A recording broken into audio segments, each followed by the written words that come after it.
Well, the Crypt Keeper is back, and he has a story to read this gloomy afternoon. So, welcome back to another video, guys, and this is going to be the start of my Edgar Allan Poe reading series. So, live from the mausoleum, I'm going to read you guys The Raven. So, this is going to be a very chill video, and I'm going to try my best to get through this in less than 15 minutes. So let's see what Edgar Allan Poe is up to. The Raven.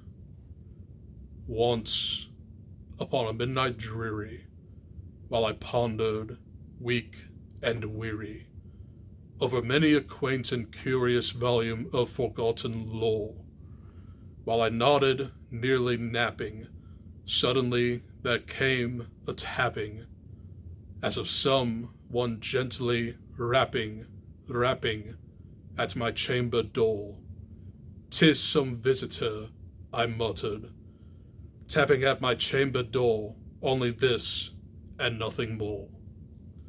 Ah, distinctly I remember, it was in the bleak December, and each separate dying ember wrought its ghost upon the floor. Eagerly I wished the morrow, vainly I had sought to borrow from my books surcease of sorrow, sorrow for the lost Lenore, for the rare and radiant maiden whom the angels name Lenore, nameless here forevermore. And the silken, sad, uncertain rustling of each purple curtain thrilled me, filled me with fantastic terrors never felt before, so that now to still the beating of my heart, I stood repeating, "'Tis some visitor entreating entrance at my chamber door. Some late visitor entreating entrance at my chamber door. That is, this is it, and nothing more." Presently my soul grew stronger, hesitating then no longer. "Sir," said I, "or madam, truly your forgiveness I implore.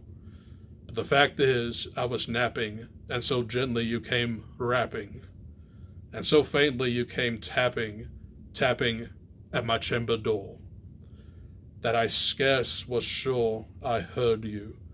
Here I opened wide the door, darkness there, and nothing more.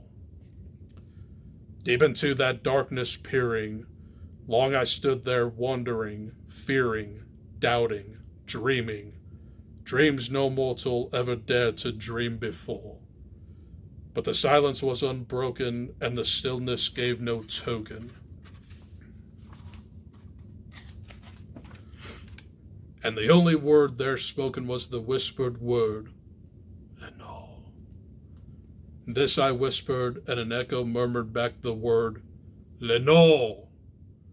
Merely this, and nothing more. Back into the chamber turning, all my soul within me burning. Soon again I heard a tapping somewhat louder than before. "Surely," said I, "surely that is something at my window lattice. Let me see, then, what thereat is, and this mystery explore. Let my heart be still a moment, and this mystery explore. 'Tis the wind, and nothing more." Open here I flung the shutter, when with many a flirt and flutter, and there stepped a stately raven of the saintly days of yore. Not the least obeisance made he, not a minute stopped or stayed he, but with mine of lord or lady perched above my chamber door, perched upon a bust of Pallas just above my chamber door, perched and sat, and nothing more. Then this ebony bird, beguiling my sad fancy into smiling, by the grave and stern decorum of the countenance it wore. Though thy crest be shorn and shaven, thou, I said, art sure no craven, ghastly grim, and ancient raven wandering from the nightly shore. Tell me what thy lordly name is on the night's Plutonian shore. Quoth the raven, nevermore. Much I marvelled this ungainly fowl to hear discourse so plainly, though its answer little meaning, little relevancy bore, for we cannot help agreeing that no living human being ever yet was blessed with seeing bird above his chamber door.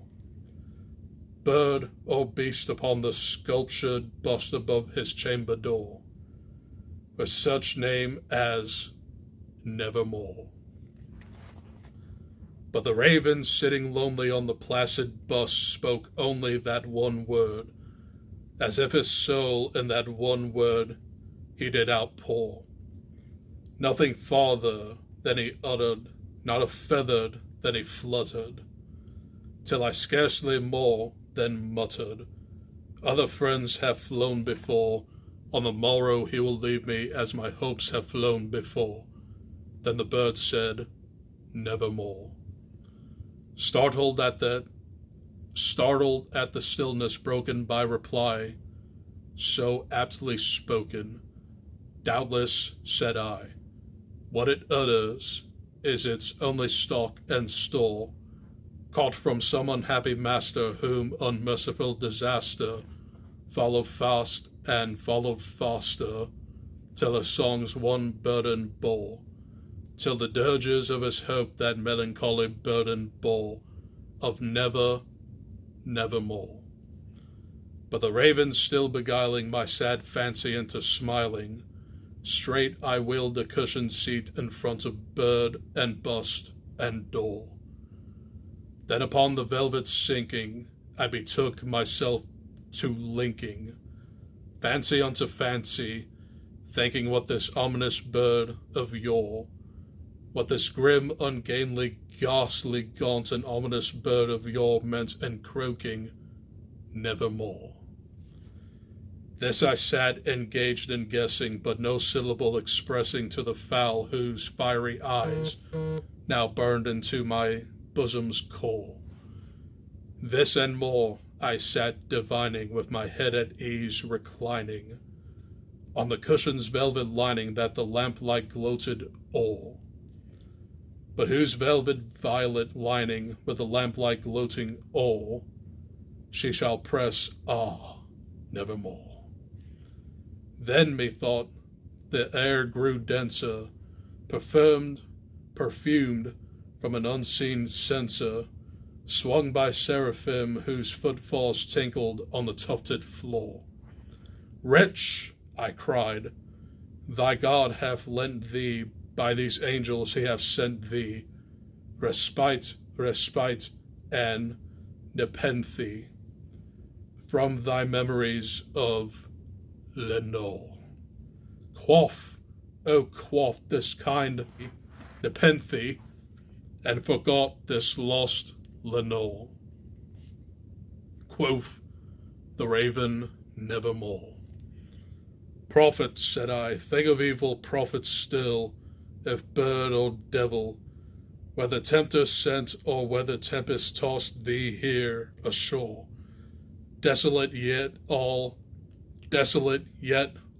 undaunted, on this desert land enchanted, on this home by horror haunted. Tell me truly, I implore, is there balm in Gilead? Tell me, I implore, quoth the raven, nevermore. Prophet, said I, thing of evil, prophet still, if bird or devil, by that heaven that bends above us, by that God we both adore, Tell this soul with sorrow laden, if within this distant Aidenn it shall clasp a sainted maiden whom the angels name Lenore. Clasp a rare and radiant maiden whom the angels name Lenore. Quoth the raven, nevermore. Be that word our sign of parting, bird or fiend, I shrieked, upstarting, get thee back into the tempest and the night's Plutonian shore. Leave no black plume as a token of that lie thy soul hath spoken. Leave my loneliness unbroken. Quit the bust above my door. Take thy beak from out my heart, and take thy form from off my door. Quoth the raven, nevermore. And the raven, never flitting, still is sitting on the pallid bust of Pallas, just above my chamber door. And his eyes have all the seeming of a demon's that is dreaming, and the lamplight o'er him streaming throws his shadow on the floor. And my soul from out that shadow that lies floating on the floor shall be lifted nevermore. And that is a picture, and that is my reading of The Raven by Edgar Allan Poe.